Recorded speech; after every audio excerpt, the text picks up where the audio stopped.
Bom dia, meus irmãos, graça e paz do nosso Senhor Jesus, amém? Dia chuvoso, mas bom, né? Estava tão calor, gostoso o dia de hoje para louvarmos, engrandecermos a Deus, ouvirmos a sua palavra.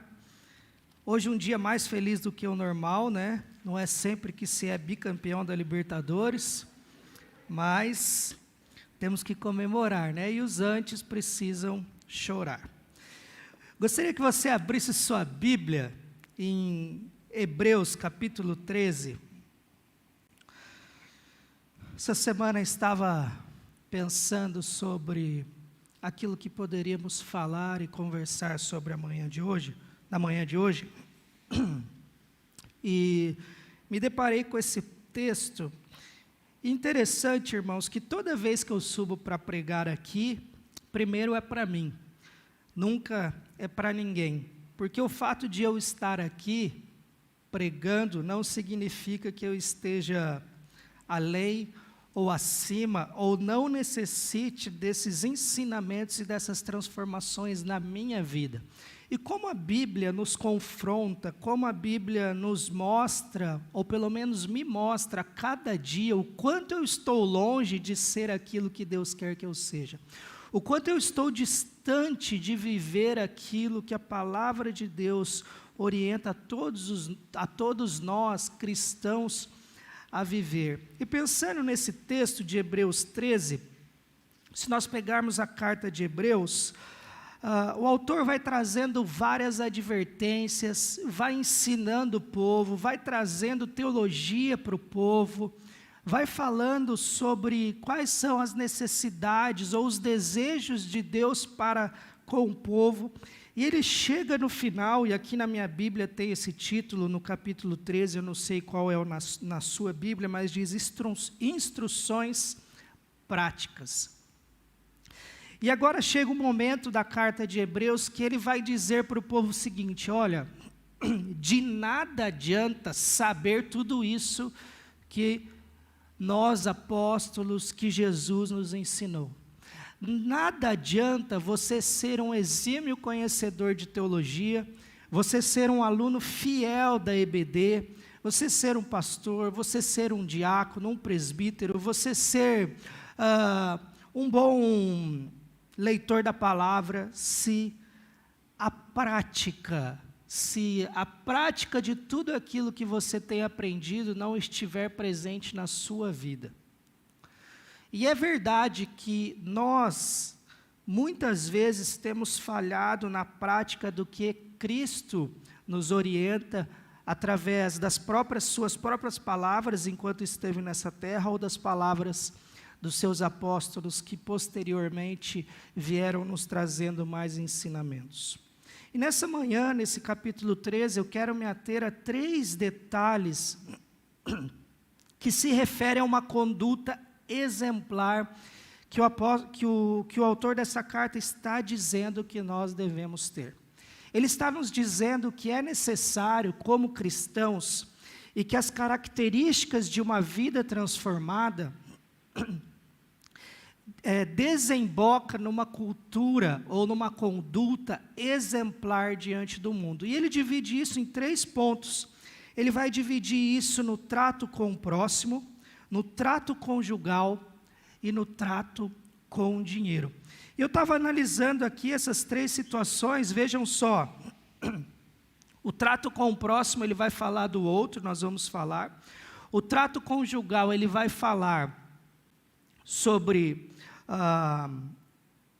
as esposas, o casamento, o matrimônio, também implicitamente está o sexo.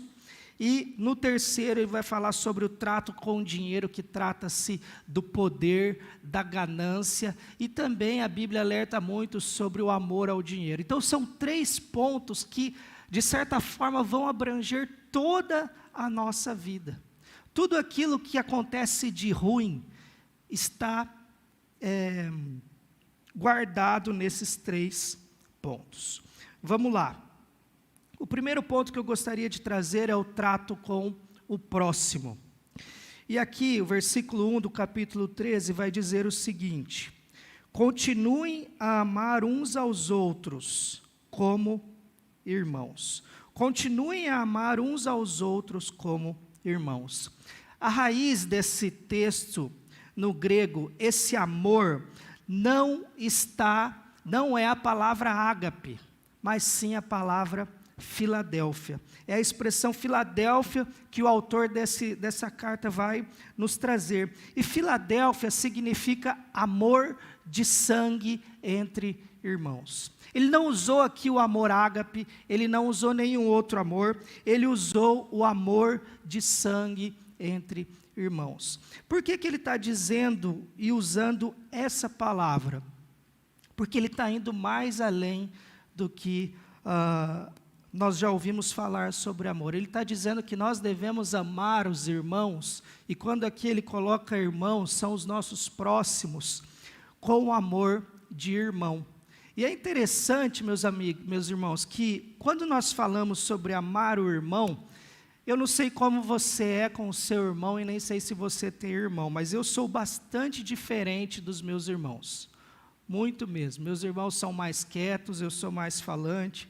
Meus irmãos não se lembram de dar parabéns no meu aniversário, mas isso não me incomoda, eu continuo amando eles mesmo assim. E quando nós amamos nossos irmãos, nós não amamos só pelas suas virtudes, nós também amamos os seus defeitos. Não que nós concordemos com os seus defeitos, mas todos nós temos defeitos, e nós os amamos pelo que eles são. E o desafio nosso, é muito interessante que o nosso desafio como crentes aqui, o autor está dizendo que é nós amarmos as pessoas que estão ao nosso redor com esse amor de irmãos. E muitas vezes nós temos feito o contrário. Quem assistiu aí alguns filmes sobre as redes sociais, hoje as redes sociais tentam conectar você só com quem pensa igual a você. Quem é diferente não está no seu grupo, não aparece no seu Instagram, porque eles querem segmentar cada vez mais. Muitas vezes nas nossas vidas nós queremos segmentar as pessoas, ou separar as pessoas que fazem parte das nossas vidas e amar somente aqueles que nos interessam. Só que essa não é uma conduta que o autor da carta está nos dizendo. Ele está nos dizendo que nós devemos amar a todos como o amor de irmão. E isso é um desafio não só para você, para mim também, porque às vezes é muito difícil nós amarmos o diferente. É difícil nós amarmos quem faz um mal para nós. Só que se não fosse possível, Jesus não nos teria deixado essa ordenança. Se não fosse possível, Ele não falaria para a gente que nós deveríamos agir assim. Ele não permitiria que os seus apóstolos anunciassem essa mensagem. E a grande verdade, meus queridos, é que quanto mais perto de Deus nós estivermos, mais dessas coisas nós conseguiremos realizar. Porque quanto mais perto de Deus nós vamos chegando, o Espírito de Deus vai tomando conta do nosso coração. E um dos indícios de que talvez nós não estejamos tão perto do Senhor é o fato de nós não conseguirmos amar aqueles que são diferentes de nós. Nós não conseguirmos amar aqueles que muitas vezes nos machucam ou que pisam na bola com a gente. Mas essa é uma ordenança do próprio Deus e o autor está dizendo aqui que essa é uma característica daqueles que de fato estão vivendo um cristianismo genuíno. Porque, como eu já falei, não adianta nada nós conhecermos se não praticarmos. A teologia serve para nos ensinar a viver essa vida lá fora, a viver essa vida no dia a dia. Então, o primeiro ponto sobre o trato com o próximo que ele traz é o amor. O segundo ponto é a hospitalidade. Barclay vai dizer que o cristianismo deve ser a religião de portas abertas. E, meus queridos, quando a gente fala de hospitalidade naquele tempo, é muito diferente dos dias de hoje. Naquele tempo era muito mais perigoso você hospedar alguém. As pessoas andavam quilômetros, e as viagens não eram rápidas como hoje você atravessa o mundo em questão de 12, 13 horas com um avião. Não, para andar de uma cidade a outra de 30, 40 quilômetros, às vezes levava mais de um dia. E eles precisavam de pessoas para ficar na casa, porque as hospedarias, os lugares, era muito caro, prova de que Jesus nasceu numa manjedoura, porque era muito caro pagar uma hospedaria. E naquele tempo havia também uma perseguição aos cristãos. E Deus está falando através do autor que a hospitalidade é algo que está na vida do verdadeiro cristão. E um detalhe interessante da hospitalidade é que, se nós pararmos para pensar, ela não só abençoa quem é recebido, mas eu não sei se você já recebeu alguém. Toda vez que nós abrimos nossa casa, nossa vida, nossos bens para alguém, e acolhemos sem saber às vezes quem é, nós também somos abençoados. E existem alguns exemplos na Bíblia que são interessantes, como o sobrinho de Ló, que abriu a sua casa para alguns homens, e quando ele ficou sabendo, não eram homens, eram anjos de Deus. E ele foi abençoado por esses anjos.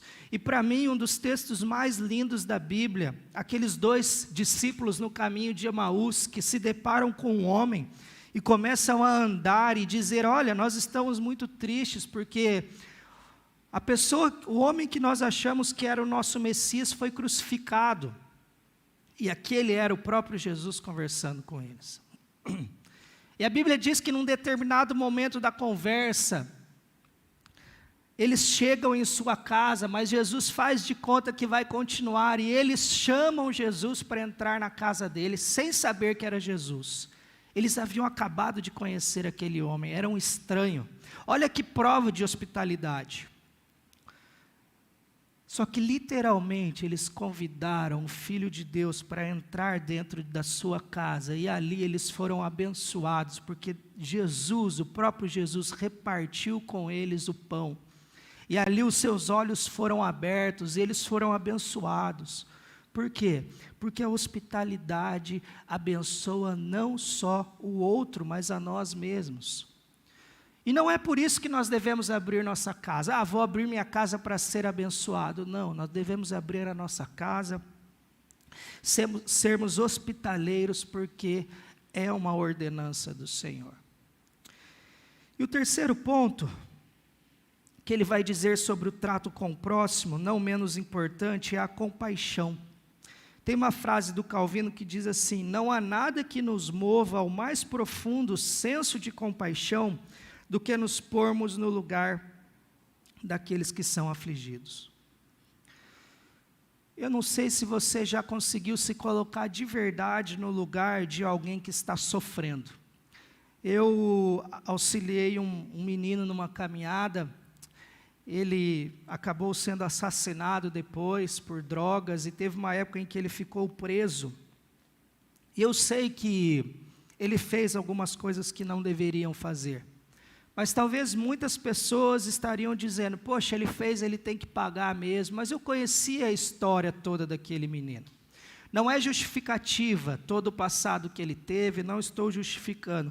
Mas quando eu olhava para ele, o que eu via era alguém carente da graça e da misericórdia de Deus, carente de entender o Evangelho de verdade, de sentir o amor de Deus para abandonar toda aquela vida. Ele tinha um vazio na alma que ele não conseguia preencher com nada, e ele acabou indo para o crime. E certo dia eu fui visitá-lo numa prisão. E quando eu cheguei lá, eu olhei aquela situação, falei, poxa vida, poderia ser eu aqui. Talvez se eu tivesse feito outras escolhas, eu poderia estar aqui. E eu levei algumas coisas para ele, e ele falou assim, Maicon, ninguém veio me visitar. Todos os meus amigos, da minha vida toda, ninguém veio me visitar. Só minha mãe, meu pai e você. E eu sou muito grato a você por você estar aqui nesse momento. E lembrando disso, isso não quer dizer que eu sou melhor que ninguém, mas o fato da gente se colocar no lugar e no sofrimento do outro, é algo que nos compele a fazer algo pelo outro. E o autor dessa carta vai nos dizer que isso é algo que nós precisamos fazer, porque senão nós só vamos ficar ouvindo que devemos fazer isso e não iremos fazer nada. E não existe um evangelho que não se lance em prol do outro. O evangelho, de acordo com um autor, é um pobre dizendo ao outro: olha, eu tenho pão, eu posso compartilhar com você o que eu tenho.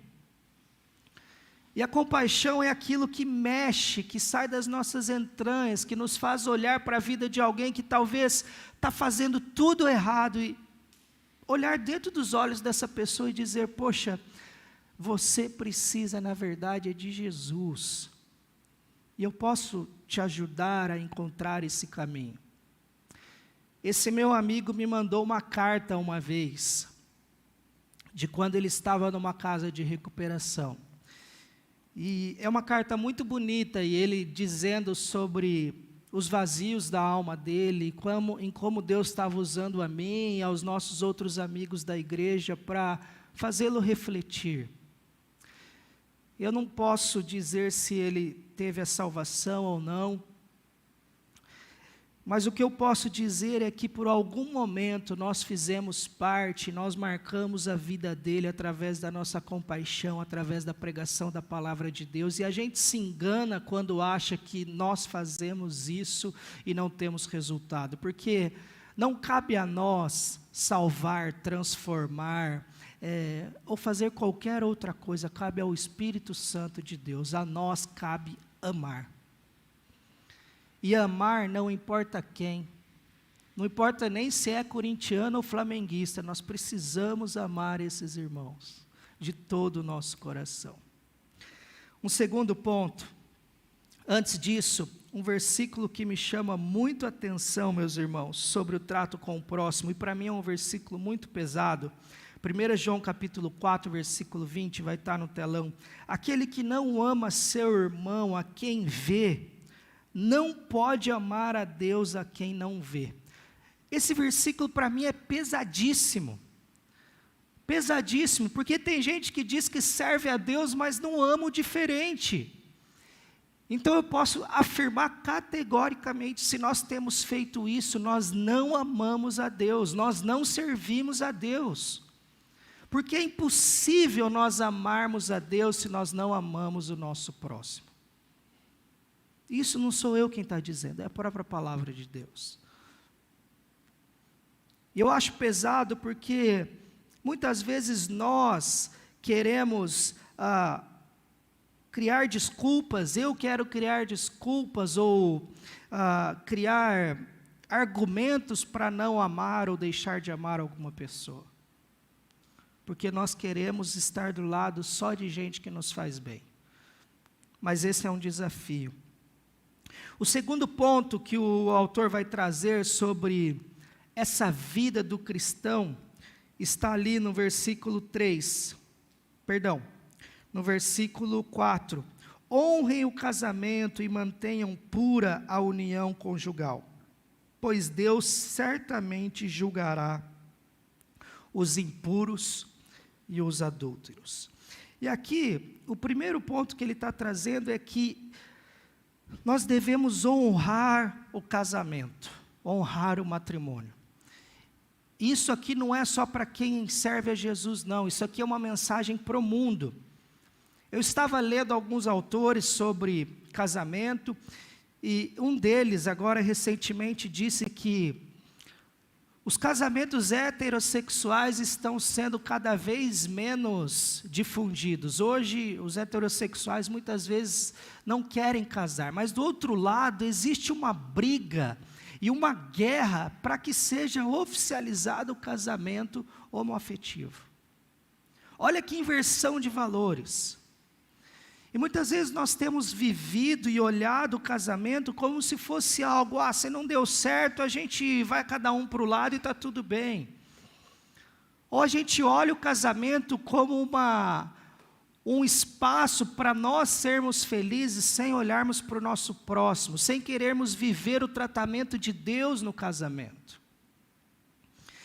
E aqui o autor está dizendo que o casamento ele não é uma invenção humana, é uma invenção de Deus. E o casamento é uma invenção de Deus para quê, irmãos? Para transformar a nossa vida, para lixar o nosso ego, para transformar os nossos desejos, porque tem hora que você tem vontade de explodir mesmo, mas a palavra de Deus vai dizer para você assim: ame a sua esposa como Cristo amou a igreja. Mulher, em vez de sair correndo e querer esgoelar seu marido, seja submisso a ele.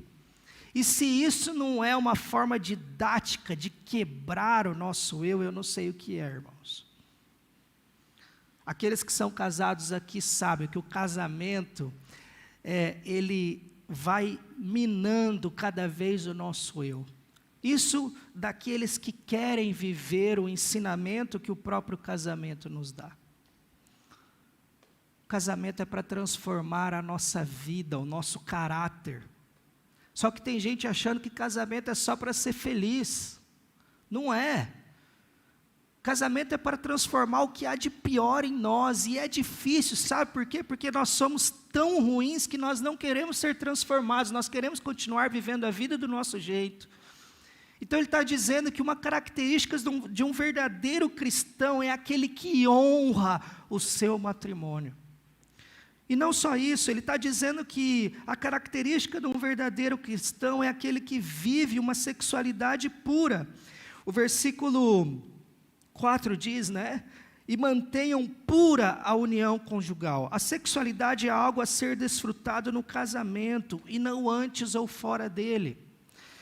E aqui, quando fala de sexualidade pura, ele sai um pouco, ele abrange um pouco a relação do matrimônio. Ele está dizendo para os jovens que estão vivendo uma vida totalmente devassa, que estão vivendo uma vida totalmente longe do desejar de Deus para esse momento da sua vida, que estão tendo uma relação sexual aberta. Ele está dizendo, não, esse não é o indício, essa não é a característica de um jovem cristão.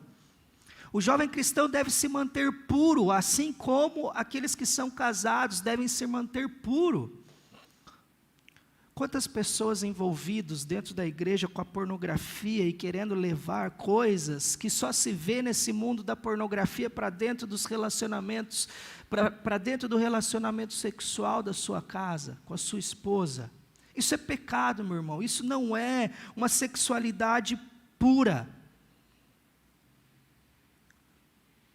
E o autor da carta está nos dizendo que não adianta conhecermos tudo da Bíblia se nós não vivermos isso dentro de nossas casas.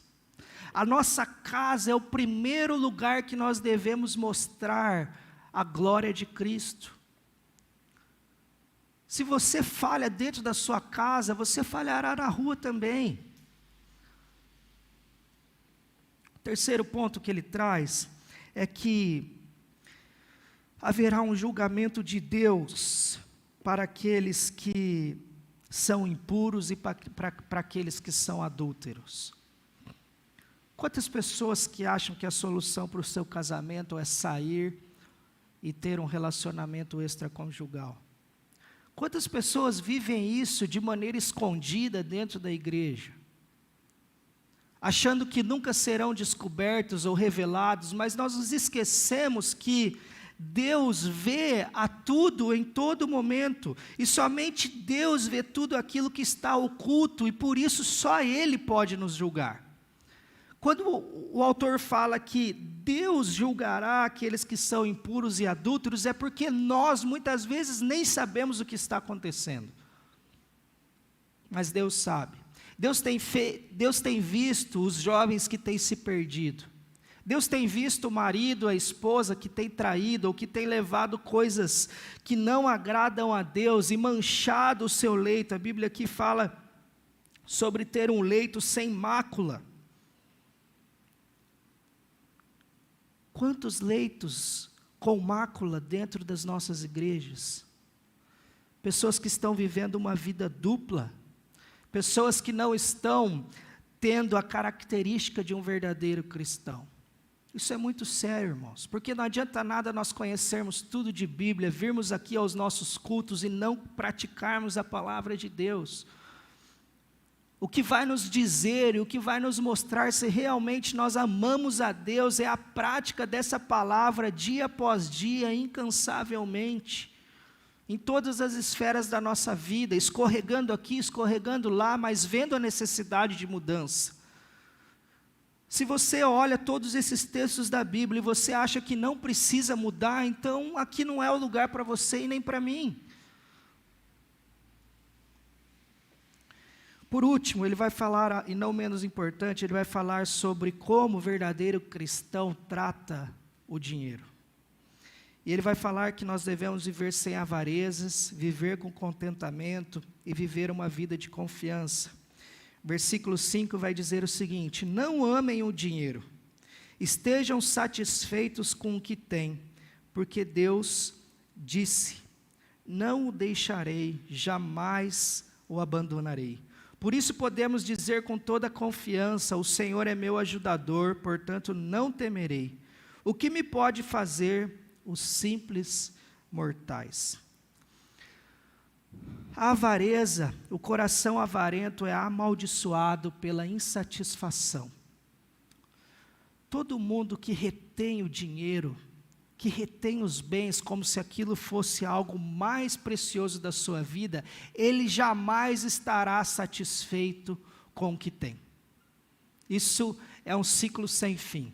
Quanto mais ele tem, quanto mais ele retém, mais infeliz ele é. Existem pessoas que são avarentas a ponto de brigar por centavos, ou a ponto de não abrir e ter muito e não poder abrir a carteira para a mulher, para o filho investir em alguma coisa na vida de alguém. É tudo para ele, é tudo ele guarda, como se fosse viver nesse mundo eternamente. Lá em Apucarana, uma vez fizeram uma lista, a cidade pequena é terrível, irmãos, fizeram uma lista das 10 pessoas mais chatas da cidade. E tinha uma pessoa lá que ela era muito avarenta, e por isso que ela era chata. Ele era conhecido por fazer negócios na cidade, mas todo mundo que fazia negócio com ele saía perdendo, todos. E dizem lá até uma história que uma vez, aí o pessoal inventa história, né? Inventa meme, o povo é bom para isso. Disseram que estavam na frente da casa dele, a luz acendia, ficava uns 2 minutos, 3 minutos acesa e apagava e acendia de novo. 2 minutos acesa, apagava e acendia de novo. Aí descobriram que era o filho dele que estava lendo o livro, na hora de virar a página ele apagava a luz para economizar. É lógico que é uma brincadeira, mas existem pessoas que literalmente vivem de uma forma onde o que é dela e de mais ninguém. Não compartilham, são avarentas, são pessoas que estão focadas no dinheiro, e a avareza diz muito sobre quem é o seu Deus. Se você tem um coração avarento, eu preciso lhe dizer o seguinte: o seu Deus é o dinheiro, o seu Deus é Mamon. E muitas vezes nós vemos irmãos padecendo, vemos aqui a necessidade de investir em um projeto, e tem algumas pessoas que possuem muito, e não ajudam ninguém lá fora, não ajuda nada aqui dentro.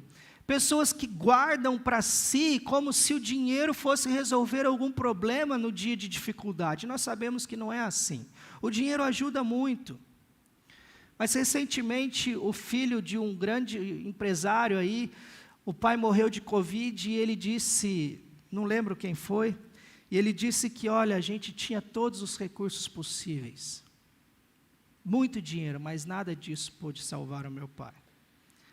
A grande verdade é essa, que o dinheiro não pode comprar tudo, mas ele tem comprado o coração de muitas pessoas, e é por isso que está aqui. É tão importante esse tema que o autor, ele deixa claro, ele faz questão de dizer que uma das instruções práticas é a gente fugir do desejo, fugir da cobiça, fugir da armadilha do dinheiro. Meus irmãos, ter dinheiro não é problema, é muito legal, e nós devemos buscar mesmo. O grande problema é quando Ele se torna o centro e o dono das nossas vidas. E isso é muito fácil de acontecer. O contentamento, de acordo com o autor, é o antídoto contra uma vida centrada no dinheiro. E eu não sei você, mas como é difícil a gente se contentar com o que tem. Eu conheço pessoas que já chegaram nesse nível e eu as admiro.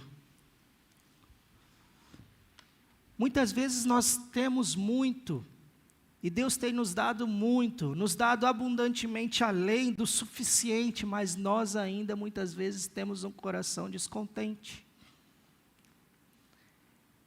E o nosso objetivo de vida é viver o que Paulo falou, é chegar onde Paulo chegou, que Paulo diz, olha, eu aprendi a viver contente, tendo ou não tendo, sendo livre ou apanhando.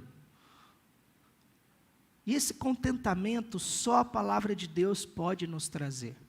É só alguém que vive, permite que o fruto do Espírito continue brotando no coração para transformar a nossa vida e viver uma vida de contentamento. Mas isso é um desafio diário. Quantas vezes reclamamos da comida? Quantas vezes reclamamos por não ter alguma coisa? Quantas vezes reclamamos com as oportunidades que talvez não chegam à nossa porta? E se o contentamento é o antídoto, a promessa de Deus é o que nos fortalece, porque o texto vai dizer o seguinte: não amem o dinheiro, estejam satisfeitos com o que têm, porque Deus disse, aqui não é palavra de autor, irmãos, aqui não é palavra de apóstolo, aqui é palavra de Deus. Não o deixarei, jamais o abandonarei. Por isso podemos dizer com toda confiança, o Senhor é o meu ajudador, portanto não temerei. E quem me pode fazer, e o que me podem fazer os simples mortais? Aqui ele está dizendo que a nossa confiança, que a confiança do verdadeiro cristão está em Deus. E ele não teme os mortais. O que é não temer os mortais? Não importa se o chefe da sua empresa ou seu empregador está tentando passar a rasteira em você. O seu negócio não é com ele, é com Deus. Não importa se o mundo está lhe tirando todas as oportunidades, se o inimigo está tirando ou fechando as portas, não importa, porque o seu negócio, o seu pacto, a nossa vida é com Deus, é Ele quem nos fala que jamais nos abandonaria e Ele não nos abandona. Eu poderia contar N histórias, eu tenho certeza que se você vive uma vida genuína com Deus também, poderia contar N histórias de situações em que você não sabia o que fazer e Deus estava lá para suprir aquela necessidade. Deus estava lá para acender uma luz num túnel que você nem imaginava que tinha fim. Mas Ele acendeu uma luz e mostrou para você.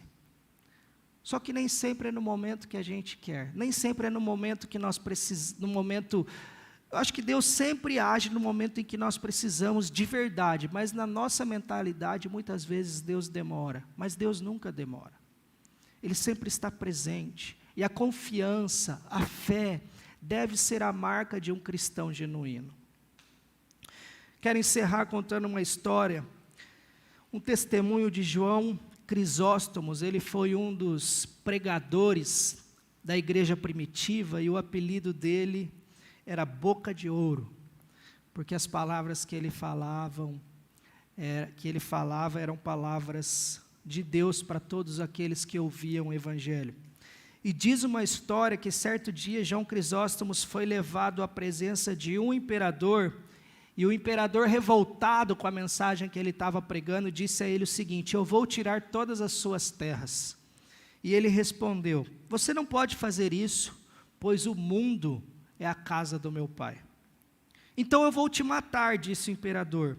De novo, João replicou: isso não está nas suas forças, pois a minha vida está escondida com Cristo em Deus. Não cabe a você tirá-la. Então o imperador o ameaçou: então eu vou privar de tudo que você possui.